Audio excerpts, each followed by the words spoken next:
Alors voici une petite stèle assez intéressante et relativement facile à lire qui est conservée aujourd'hui au musée de Turin.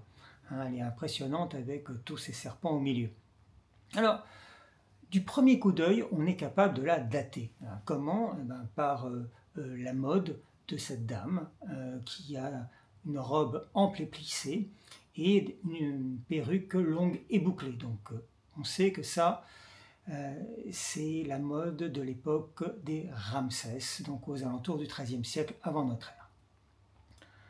Alors, tout en haut de la stèle, comme sur beaucoup de stèles égyptiennes, qu'est-ce qu'on voit? On voit d'abord, de part et d'autre, les deux yeux Oudjat. Alors, Oudja, ça veut dire quelque chose comme allez bien, et c'est le symbole de l'intégrité physique et la régénération du corps. Pourquoi? Parce que c'est l'œil d'Horus qui a été arraché par son oncle Seth et soigné et remis à sa place par le dieu Thoth.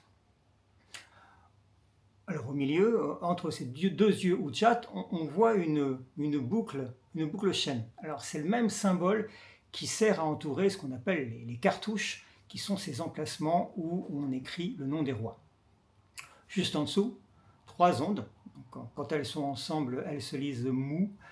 Ça signifie l'eau, le liquide. C'est une sorte de liquide primordial ici, duquel le mort espère sortir régénéré. Alors juste en dessous, on a ces serpents. Combien y en a-t-il? Si on les compte, on voit il y en a exactement 12. Et ils représentent les 12 heures de la nuit. Alors pendant la nuit, dans la mythologie funéraire, le mort espère s'identifier au soleil et affronter 12 ennemis pour parvenir à l'aube triomphant, régénéré, ressuscité. En dessous de ces serpents, on voit la scène d'adoration proprement dite, où on a une dame agenouillée avec derrière elle une table d'offrande sur laquelle on distingue une aiguière en métal, des fleurs de lotus et deux cruches de vin au lotus. Alors les trois colonnes qui se trouvent devant cette dame sont relativement faciles à lire. On commence avec un premier mot qui est écrit avec trois signes. Alors ici on voit donc, la bouche phonétique pour le son R. Juste en dessous un petit A, T. Et enfin un bras qui est ici le symbole du don. Donc ces trois lignes ensemble, ces trois signes ensemble se lisent Redit, accomplir, donner. Donc le T est là pour montrer qu'il s'agit d'une forme qu'on appelle l'infinitif, les verbes faibles, c'est-à-dire les verbes qui se terminent par une voyelle, donc ici c'est le verbe redi, qui se termine par un yod, cette voyelle qui ressemble au i. Donc les verbes faibles prennent un t à l'infinitif, donc ici redit, accomplir. Alors accomplir quoi? On a l'objet qui vient immédiatement, qui est écrit par donc, le roseau Yod. Ensuite, un homme qui est en train d'accomplir des vénérations. On peut remarquer que la forme de ce signe est identique à celle de la silhouette de la dame qui fait des offrandes derrière. C'est donc une sorte de mise en abîme entre le signe et la scène. Et le signe du rouleau de papyrus qui détermine les choses abstraites, et enfin les trois signes du pluriel. Donc l'ensemble de ces quatre signes se lit Iaou et signifie vénération. Donc c'est accomplir des vénérations. Alors accomplir des vénérations à qui? On voit immédiatement l'onde, le signe de l'onde qui est ici la préposition de l'attribution, donc N, donc accomplir des vénérations à. Et on a le nom de la divinité à laquelle on accomplit des vénérations. Alors le nom de cette divinité, on voit à la fin, on sait que c'est une divinité féminine, car on voit le cobra dressé à la fin de son nom, qui à cette époque sert à déterminer les noms de déesses. Donc c'est une déesse.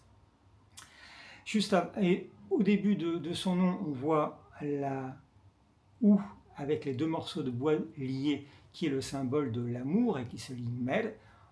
Ensuite, le R, la bouche à nouveau. Le S, donc le verrou qui sert à écrire le S. Un petit A, T, hein, donc qui est mis ici pour faire joli, mais en réalité qui est à lire entre le R et le S. Le support de jarre, G. À nouveau une bouche. L'homme, le dessin de l'homme, la main à la bouche, alors là c'est pour déterminer le mot qui est juste avant et donc qui se lit Séguer. Donc le nom de la déesse est composé de deux termes. Le premier c'est aimer et le deuxième, enfin aimer, celle qui aime, là ici c'est un participe, et le deuxième c'est Séguer. Donc Séguer c'est ce qui fait silence, et c'est pour ça que l'homme a la main à la bouche. Donc cette déesse, qui est une déesse bien sûr de la mort, s'appelle celle qui aime ce qui fait silence. Alors, après le nom de cette déesse, on a ce qu'on appelle des épithètes. Alors c'est très commun dans les inscriptions égyptiennes. En général, on a le nom d'un dieu, donc suivi d'épithètes qui la qualifient. Alors la première épithète se lie avec la coupelle Henut, pourvue donc ici d'un complément phonétique T. Donc c'est un terme que on traduit souvent traditionnellement par dame ou souveraine. Donc dame ou souveraine de quoi? Alors, il faut passer à la colonne suivante pour savoir de quoi. Et là on voit un signe assez intéressant qui est une plume d'autruche posée sur une sorte de mât ou de monticule. Donc c'est le symbole à la fois de la droite et de l'ouest. Il se lit Yimin, ce qui a donné, enfin c'est un terme parent de ce qui existe encore aujourd'hui en arabe égyptien pour désigner la droite. On dit Yimin aussi aujourd'hui en arabe égyptien.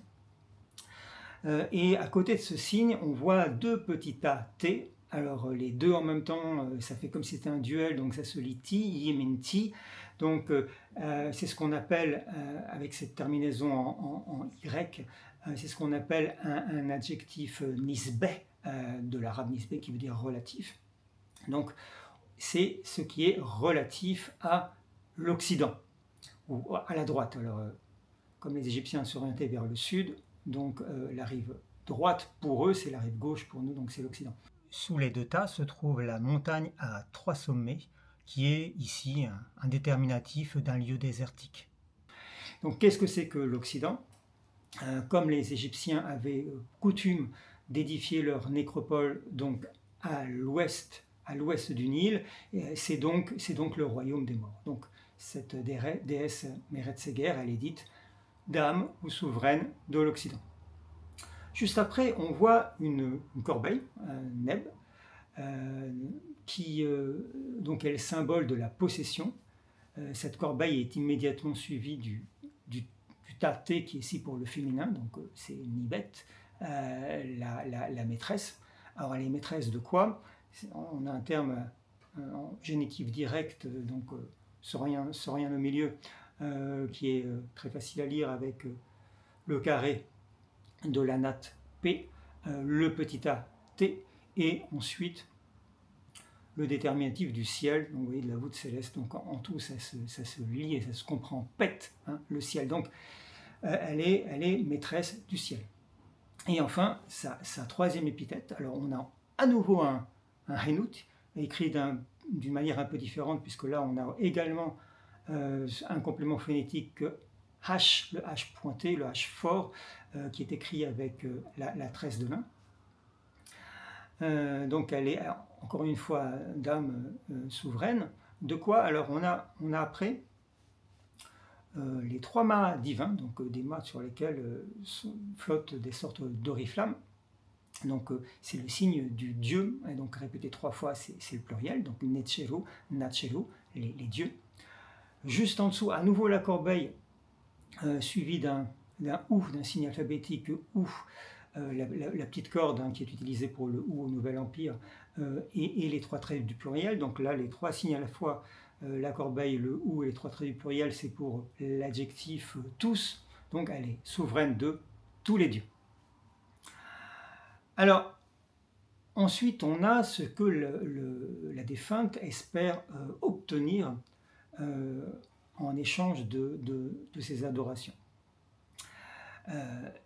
C'est introduit par le signe donc, de la main sur lequel est posé cette espèce de triangle qui est un moule à pain Beja. Donc, c'est pour l'idée de donner. Ici à la forme qu'on appelle subjonctive, donc pour donner, pour accorder.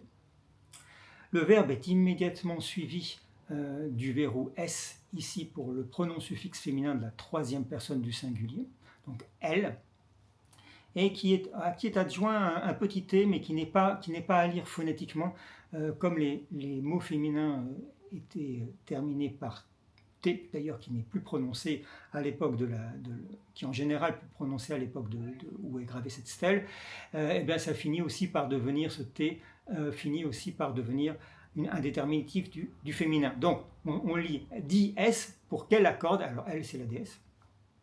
Alors qu'est-ce qu'elle va accorder à notre défunte?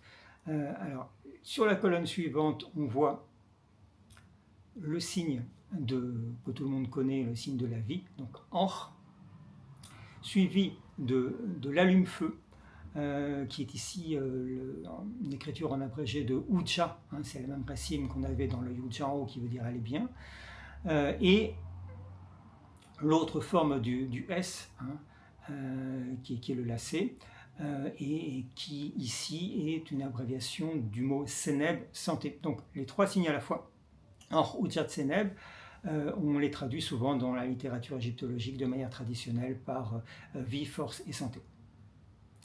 Donc vie, force et santé, c'est suivi immédiatement de l'attribution, donc encore une fois la préposition n, l'onde.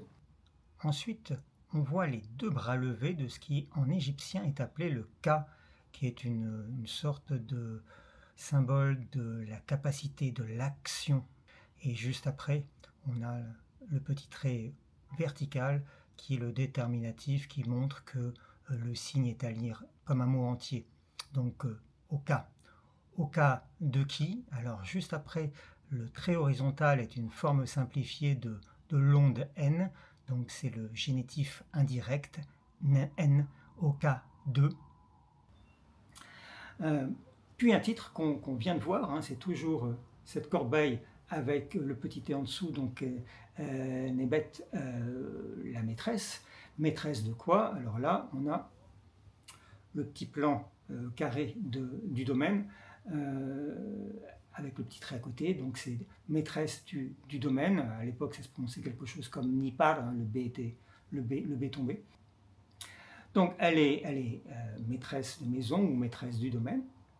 Et juste immédiatement, on a son nom, donc qui est écrit par cette aiguière là qui verse de l'eau au-dessus d'un pied. Et en complément, on voit d'ailleurs les 3 signes de l'eau juste après. Donc ça, c'est un tout.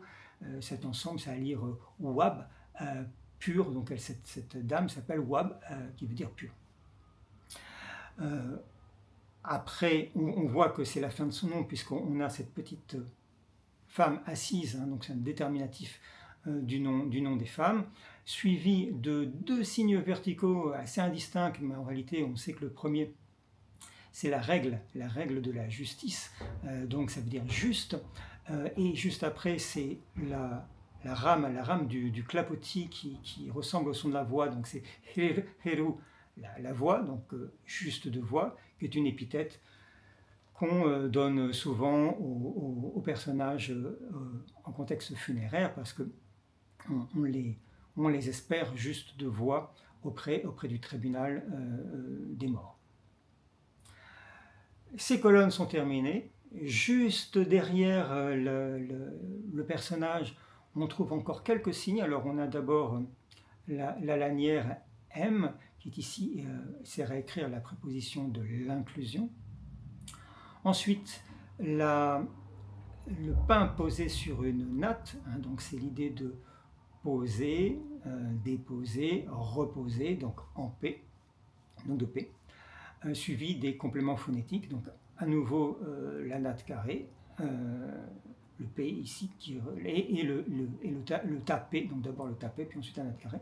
Donc ces trois signes ensemble se lisent de manière un peu redondante, enfin on a l'idéogramme plus les deux compléments phonétiques T et P se lisent à l'époque quelque chose comme Hotep, donc M Hotep, ça veut dire en paix. C'est une manière un peu de se saluer, un petit peu comme on dit bonjour chez nous, ou comme on dit aujourd'hui salam dans les pays arabes.